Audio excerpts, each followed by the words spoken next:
அரவிந்தருடைய பூரண யோகத்துல நம்ம பூரண யோகம்னா என்ன, அதனுடைய கூறுகள் என்ன அப்படிங்கிறத ஒவ்வொரு படிநிலைகளா பார்த்துட்டு இருக்கோம். இன்னைக்கு நம்ம பார்க்க போறது வந்து 7வது படிநிலையான அன்பு. அன்பை வந்து வகைப்படுத்துறாரு, எப்படிலாம் வகைப்படுத்திருக்காரு அப்படின்னு ஒவ்வொரு அன்பா பார்க்கலாம். ஃபர்ஸ்ட் மனித அன்பு. மனித அன்பு அப்படிங்கிறது வந்து ஏதாவது ஒரு எதிர்பார்ப்போடையே இருக்கும். அதுக்கு வந்து ஒரு சுயநலம் இருக்கும். அது வந்து பிராணமயமானது, உணர்ச்சியினால வரக்கூடிய அன்பு. ஸ்தூலமான தன்மை உடையது, அதாவது ஒரு மன எழுச்சி வரும்போது அதனால ஏற்படக்கூடிய அன்பு. இது வந்து எப்போதுமே தன்னை பத்தி மட்டுமா எண்ணிட்டே இருக்கும்.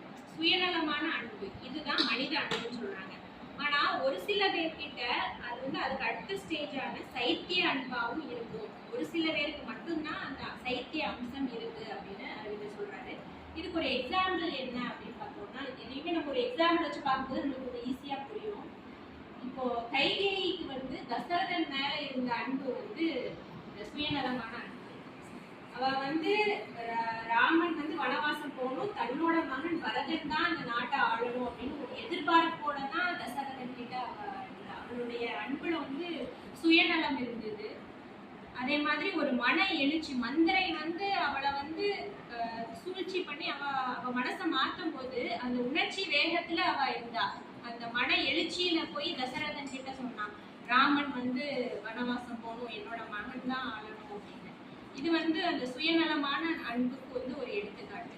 அடுத்து என்ன சொல்றாரு அப்படின்னா சைத்திய அன்பு. சைத்திய அன்பு அப்படின்னா அப்பா ஒரு அழகான வேர்ட் சொன்னாங்க, பூரண விழிப்புற்ற மனித நிலை. அதாவது மனித அன்புக்கும் அடுத்த தெய்வ அன்புக்கும் நடுவுல இருக்கக்கூடிய ஒரு அன்பு, இதுதான் சைத்திய அன்பு. இந்த சைத்திய அன்பு வந்து நம்மளுக்கு ஆத்மார்த்தமா உள்ள ஆழத்துல, இதயத்தின் ஆழத்துல இருந்து, ஆத்மால இருந்து வரக்கூடிய அன்பு. இது வந்து எந்த எதிர்பார்ப்புமே இருக்காது, தூய்மையான அன்பு. தெய்வத்தை நோக்கி நம்ம வைக்கிற அன்பு தான் இந்த சைத்திய அன்பு. இது வந்து மனித அன்பை விட உயர்ந்தது, தெய்வ அன்பை விட ஒரு படி இறங்குனது. இதுவும் தெய்வ அன்பு ஒண்ணு கிடையாது. இந்த இதயத்துடைய ஆழத்துல இருந்து ஆன்ம அன்பு வளர்ந்து வருது.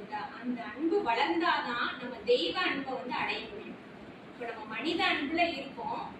ஒரு சில பேருக்கு அவங்களுடைய தன்மையை பொறுத்து அது சைத்திய அன்பா மாறி இருக்கலாம். அந்த சைத்திய அன்பு தான் அடுத்து நம்மள தெய்வ அன்புக்கு எடுத்து செல்லக்கூடிய ஒரு படிநிலையா இருக்கு.